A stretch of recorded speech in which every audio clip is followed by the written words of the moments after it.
मंजिलें उन्हीं को मिलती है जिनके सपनों में जान होती है। मंजिलें उन्हीं को मिलती है जिनके सपनों में जान होती है। पंख तो यूं ही फड़फड़ाते हैं, हौसलों से उड़ान होती है। आज आप सोच रहे हैं कि ऐसी शायरी जो वो सुबह-सुबह क्यों कही जा रही है? आज मैं थोड़ा-सा मूड में हूँ शायरी के, तो ऐसा कुछ नहीं है वैसे। मैंने अभी-अभी सुनी थोड़ी-सी कहीं पे किसी को सुना तो मुझे अच्छा लगा तो मैंने सोचा आपको भी बोल देता हूँ सुबह-सुबह। तो टुडे इज़ 3rd ऑफ सितंबर और डे है सैटरडे। तो आज का जो हमारा टॉपिक है वो है कि हमने जो वो देखिए अनुसूचियों के बारे में डिस्कस कर लिया है। कुछ एक अनुच्छेद भी जो बीच में हमने डिस्कस किए थे और भाग मतलब कि पार्ट्स के बारे में हमने जो वो कॉन्स्टिट्यूशन के संविधान के पार्ट्स के बारे में हमने डिस्कस कर लिया था लास्ट टाइम। तो आज का जो हमारा टॉपिक है वो बिल्कुल छोटा-सा टॉपिक होने वाला है। उसमें हम लोग डिस्कस करेंगे कि कितने जो वो पार्ट हैं संविधान में या कितने जो वो भाग पहले थे, कितने जो वो अब हैं उसके बारे में डिस्कस करेंगे क्योंकि डायरेक्ट क्वेश्चन कई बार जो वो बन जाता है कि कितने कॉन्स्टिट्यूशन में जो भाग है, कितने अनुच्छेद है। अनुच्छेद का मतलब है आर्टिकल, भाग का मतलब है पार्ट्स और अनुसूचियों का मतलब है शेड्यूल। ठीक है? तो कितने शेड्यूल हैं सब कुछ जो वो डिस्कस करेंगे। जैसे आपने जो बीच में देखा होगा कि जैसे 300 ए लिखा होता है, ठीक है? तो वहाँ पे 300 ए का क्या मतलब है वो भी समझने की कोशिश करेंगे। आपको जो बहुत ज़्यादा कन्फ्यूज़न रहता है कि हमारे संविधान में 22 भाग हैं कि 25 भाग हैं, वो भी जो वो थोड़ा-सा हम डिस्कस करने की कोशिश करेंगे। बस एक छोटा-सा टॉपिक आज का हमारा होने वाला है। मैं सिर्फ़ बोलूँगा, मैं जो वो लिखूँगा कुछ भी नहीं, आपने सिर्फ़ बोलने पे ही जो वो ध्यान देना है। चलिए 1, 2, 3 3 भाग तक जो वो हम लोग थोड़ा-थोड़ा डिस्कस कर लेंगे कि क्या-क्या उन भाग में जो वो दिया गया है। सबसे पहले बात करते हैं भाग की। भाग मतलब पार्ट। तो देखिए हमारे संविधान में जो वो मूल संविधान में बात कर रहा हूँ, ठीक है? 22 भाग थे और आज भी 22 ही भाग हैं। तो आप बोलेंगे कि 25 जो वो कई बार जब वो हम काउंट करते हैं तो 25 लिखा होता है, तो गणना के आधार पर 25 है। लेकिन जब हम उनको देखेंगे जैसे नंबर 1, 2, 3 तो जो वो आपको कितने मिलेंगे? 22 ही मिलने वाले हैं। तो इसमें जो वो क्या ऐसा हुआ कि ऐसा कन्फ्यूज़न क्यों है मतलब?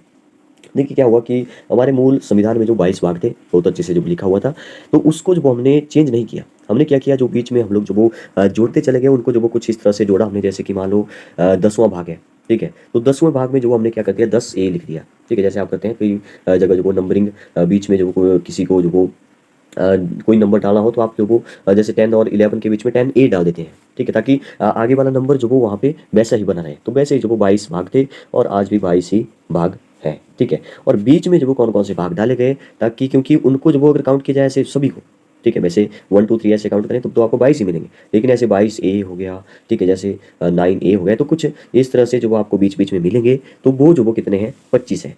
तो आपको अगर पूछे कि काउंटिंग गिनती अगर करें सबकी तो 25 आपको मिलेंगे, लेकिन मूल रूप से 22 थे और आज भी 22 ही भाग हैं। आई होप कि आप जो समझ चुके हैं भाग के बारे में।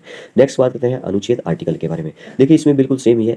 आर्टिकल जो वो हमारे संविधान में मूल रूप से 395 थे और 395 ही हैं। वैसे एक क्वेश्चन नहीं पूछता है क्योंकि इसमें जो वो बढ़ते रहते हैं मतलब अब जो वो मेरे ख्याल से 9 नहीं 465 एबव जो वो चला गया है आंकड़ा मतलब कि 450 से आगे चले गए हैं। लेकिन मूल रूप से स्टार्टिंग में जो वो 395 थे और 395 ही है। जैसे मान लो हमने जो कुछ ऐड करना है तो 21 ए तो 21 ए में जो हमने उसको ऐड कर दिया, ठीक है? तो 21 और 22 वो जो वैसे ही बना रहा लेकिन 21 ए में जो हमने उसको लिख दिया। तो वैसे जो वो कई सारे अगर गिनेंगे हम लोग तो जो वो कितने हो जाएंगे 465 एबव 4 मतलब कि 450 से भी ज़्यादा हो जाएंगे। ए आंकड़ा जो वो कोई पूछेगा नहीं आपसे, ठीक है? आर्टिकल के बारे में और अनुसूचियों के बारे में तो हमने अभी शायद 1-2 दिन पहले ही डिस्कस किया था कि अनुसूची क्या होती है, शेड्यूल क्या होता है, क्या क्या उसमें लिखा गया है, ठीक है? मूल रूप से हमारे संविधान में जो 8 थी पूछा जाता है और अब जो वो कितनी है 12 अनुसूचियाँ हैं। चलिए बात कर लेते हैं थोड़ा-सा पहले पार्ट के बारे में, पहले भाग में जो क्या लिखा हुआ है। देखिए सबसे पहले तो आप ऐसे ही इसको याद रखिए, पहले भाग में क्या लिखा होगा? देश की जानकारी के बारे में लिखा होगा, ठीक है? देश की जानकारी के बारे में लिखा होगा। मतलब कि हमारे देश की जो बाउंड्री के बारे में लिखा होगा, यूटीज़ के बारे में लिखा होगा, स्टेट्स के बारे में लिखा होगा। तो इसके बारे में जानकारी होगी, देश के बारे में जानकारी होगी सबसे पहले, ठीक है? तो ये हमें मिलता है आर्टिकल भाग 1 में जो कौन-कौन से आर्टिकल है 1 टू 4 1, 2, 3, 4 आर्टिकल, ठीक है?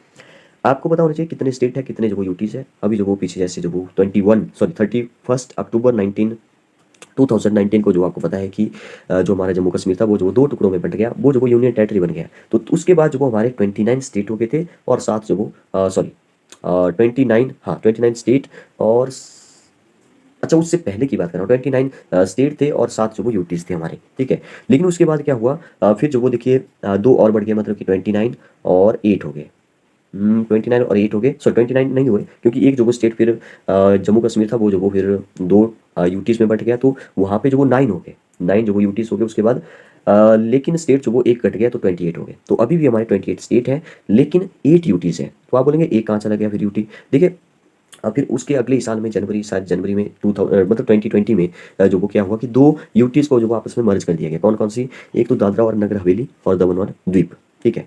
तो इन दोनों की कैपिटल जो वो दमन है, इसको भी आप याद रख सकते हैं, ठीक है। तो इन दोनों को मर्ज कर दिया तो हमारे 8 यूटीज़ हमारे फिर बचे।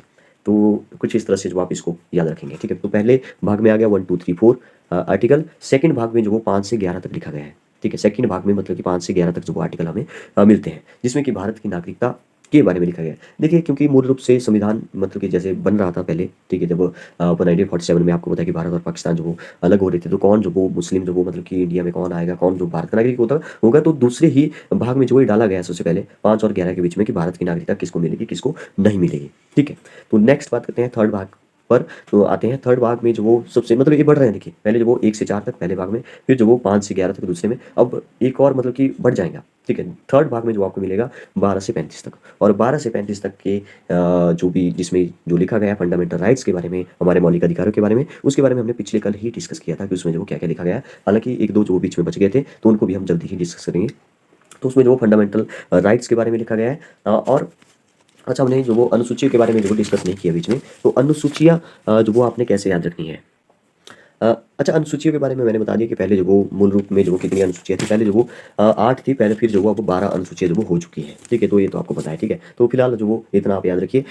हम बात कर रहे थे थर्ड पार्ट 12 से 35 फंडामेंटल राइट्स के बारे में, ठीक है। तो फंडामेंटल राइट्स के बारे में अगर मैं आपको बताऊँ कितने हैं, तो पहले जो वो देखिए 7 थे, अब जो वो 6 ही हैं, जिसके बारे में हमने कल बहुत अच्छे से डिस्कस कर लिया था। और अब हमने जो वो इसको मैग्ना कार्टा भी कहा है भारत के संविधान का। तो अमेरिका में जो वो जो भी हमारा जो भी उसकी समरी है, उसको जो भी इंपॉर्टेंट बात है उसको जो मैग्ना कार्टा वहाँ पे बोलते हैं। तो हमने जो वो क्योंकि मौलिक अधिकार जो वो अमेरिका से ही लिए हैं, ठीक है। तो हमने जो वो इसको जो वो मैग्ना कार्टा बोल दिया, ठीक है, भारत के संविधान का, ठीक है। तो आपको पता होना चाहिए कि ये जो वो हमारे एक अच्छा एक सेवन्थ मतलब कि सेवन्थ थे, तो कौन सा जो वो मौलिक अधिकार हमारे से हटा दिया गया, तो वो संपत्ति का अधिकार था जो कि मिलता था आर्टिकल 31 में। तो आर्टिकल 31 को हटा दिया गया 1978 की बात है, ठीक है, जिसमें कि प्रॉपर्टी का अधिकार जो वो आपसे छीन लिया गया। उसको जो वो अच्छा ये जो वो हमने डिस्कस नहीं किया था, इसको आप याद रखिए कि इसको जो वो कानूनी अधिकार जो उसके बाद बनाया गया, और उसको जो वो कहाँ पे फेंक दिया गया, भाग 12 में फेंक दिया गया। भाग 12 और 300A में जो उसको डाल दिया गया फिर, ठीक है। मतलब कि वो अब मौलिक अधिकार नहीं रहा, वो जो वो कानूनी अधिकार बन गया। कौन सा? प्रॉपर्टी का अधिकार। वो जो भाग 12 में अब मिलता है, 300A में मिलता है। 300A क्यों लिखा है? क्योंकि आपको मैंने बता दिया कि बहुत सारे हमारे जो भी हमारे पहले जितने भाग थे उतने ही रहने चाहिए, जितने हमारे पहले अनुच्छेद थे उतने ही रहे हैं 395। बस हमने जो वो वहाँ पे ABC करके जो बीच में जो भी नए बनते गए उसको जो बीच में घुसा दिया है। बस इतनी सी बात आपको याद रखनी है। 3 तक हमने डिस्कस कर लिया, बाकी हम लोग जो नेक्स्ट पार्ट में डिस्कस करेंगे। Okay, thank you and have a nice day.